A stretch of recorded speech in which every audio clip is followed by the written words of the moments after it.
I stand before you not just as someone who enjoys telling stories, but as someone who has gazed straight into the heart of fear and emerged with words trembling like a flickering light.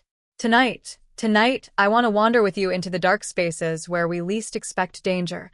In the homes next door, across the fence, down the hallway, places we consider safe, familiar, even comforting. Inside these stories, these true accounts, I want you to feel the tight knot of anxiety, the cold shiver of dread crawling up your spine, the raw pulse of vulnerability when darkness falls and what's outside your door isn't what you thought it was. I want you to imagine patting your neighbor's dog, waving at the window, exchanging polite good mornings, and then waking one night to a noise that turns your blood to ice. That was how it started for the first person I'll tell you about, a young woman who lived in a quiet cul-de-sac. Her neighbor, the one who kept a tidy yard and small talk over the fence, was always just there.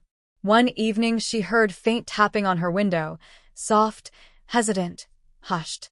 At first, she thought it was her own breath fogging the glass, or maybe a branch brushing in the wind. But the tapping came again, and again, more urgent, persistent. She brushed it off, adrenaline trickling in. Probably just a stray cat, she thought. But then there was a voice, trailing in like a feathered knife. "I know," someone whispered outside. 2 words that canceled out all safety. She froze, tapped again, the same phrase, closer. She raced to lock every door, drawn every blind, her heart pounding like a caged bird. She called the police. They searched but found nothing. No footprints, no evidence, except for the swipe-down window that now stared blankly back at her. But that night, something inside her had changed. Every nighttime sound, creaking floorboards, wind against shingles, became a threat. Sleep fled her. The world felt invaded. When she looked across the street at that neighbor's house, that polite smile haunted her, the ordinary facade warped by possibility. How many times had she said, "Good morning"? How many times had something dreadful waltzed behind that friendly pitch? That's the burden of a single whisper in the darkness, a reminder that evil can be ordinary, that danger can speak with a polite voice and tap softly, like conscience. And now, let me draw you into a second story, another living nightmare. A man whose neighbor turned from casual acquaintance to living terror. He was a bachelor renting a house with his dog, simmering through ordinary nights with remote and recliner until his neighbor, an older man, began delivering half-strange gifts, a newspaper he discarded, a half-dead plant, a note scribbled on a scrap of paper. Each gift felt innocent on its own. It's a plant, people give plants, a newspaper, who doesn't pass along something they've already bought? But they arrived at all hours, sometimes at midnight, a bundle left in the mailbox or on his doorstep. He brushed it off at first, polite nods, mumbled thanks, awkwardness brushed away. Then the notes began. "I've watched. I know where you are. I'm always near." At first he laughed it off, maybe the wind, maybe a prank, maybe the neighbor's odd sense of humor. But dread crept. His dog began to bark at empty air. He'd wake to creaking wood at the edge of the porch, shadows dancing outside his window. He set up a camera. The footage showed slow steps across the yard, figure just beyond the porch light, then the handing over of the latest morbid token. No face, just presence. He went to the police, shared footage, but the neighbor claimed it was no big deal. They were friends, he was just concerned. It was absurd, he apologized. There was no crime revealed yet, just this diseased sense of proximity that unsettled every corner of the man's life. He couldn't relax. He flinched at every knock, every rustle of leaves. Nighttime became its own torture. And eventually he moved out, but the shadow stayed. The feeling that walls don't offer protection, that human touch can be poisoned. Not by malice you can see, but by malice you can't. A gift becomes a threat when it arrives in the dark, unbidden, unsolicited. It becomes the echo of someone watching you breathe and confirming that you're not alone. Now, I want to carry you into the third story, a darker descent into neighbor horror, where violence was the final invitation. A family moved into what seemed like a postcard-perfect neighborhood. White picket fences, children's laughter drifting through summer evenings, barbecues on the weekends, friendly waves. Their neighbor kept his curtains drawn, but he smiled politely when introduced. At first, the family wrote it off as shyness. Then one night, they woke to a noise so sharp it punched through their slumber. A child cried. The mother sat upright, breath ragged, heart pounding. Through the wall they heard step after step, and a scraping noise, like metal on metal. The father grabbed a flashlight and crept through the house, camera in hand, hoping for an animal, maybe a tree dumping debris, but what he found was worse.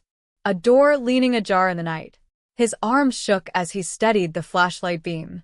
Against the back of the fridge, painted in what looked like mud or dried earth, were letters scrawled in frantic, jagged strokes.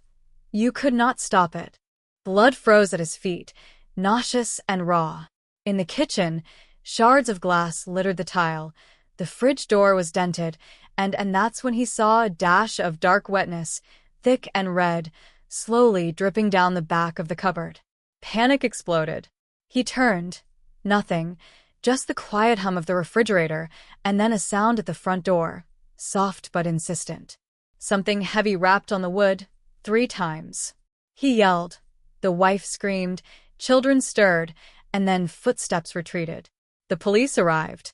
They found fingerprints smeared across the handles, but no signs of forced entry, no evidence of anyone still inside.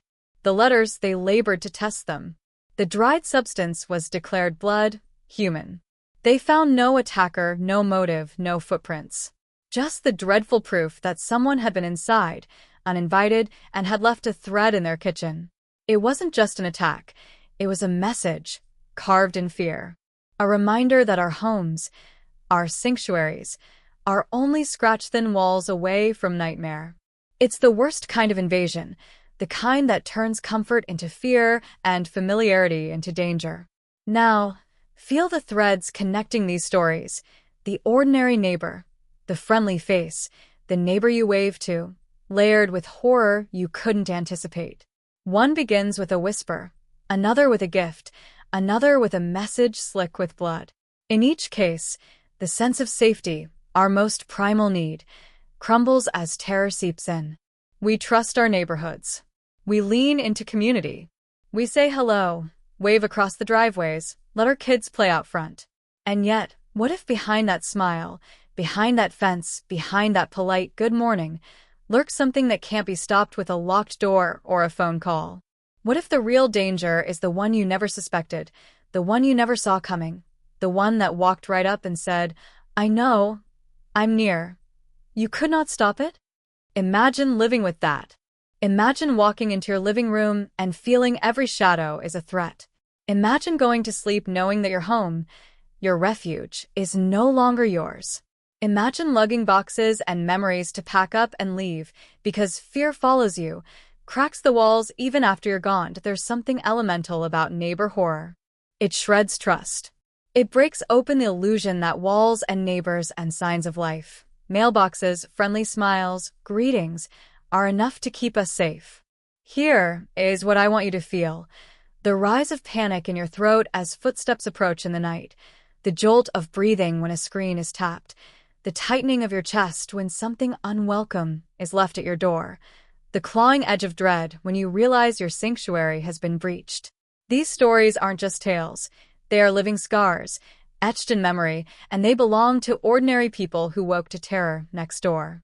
Not in abandoned towns, not in far-off places, but in familiar neighborhoods where the next-door window might hold a watcher. Remember the woman whose polite neighbor tapped on her window and whispered, I know. Remember the man whose friend neighbor left him twisted gifts, tokens of observation and intrusion. Remember the family who found a message, thick with blood, scrawled on the fridge. You could not stop it. Each story shouts a warning, caution in complacency, vigilance in everyday courtesy. Not because every neighbor is dangerous, but because it only takes one to shift the ground under your feet and leave you tumbling into nightmare. And as you walk from here, think of the stories your own neighborhood might hold, unseen, secret, under the veneer of welcome. It doesn't mean don't wave, don't trust, but maybe listen and look again and let your gut speak when something feels off. That whisper of fear in the pre-dawn hours, the weird late-night knock, the gift dropped in the dark. These aren't trivial things. They're alarms, warning you there is something lurking in the ordinary. So trust your voice. Trust your fear. Because sometimes the biggest horror comes not in monsters or shadows, but in neighborly smiles that suddenly show Fong.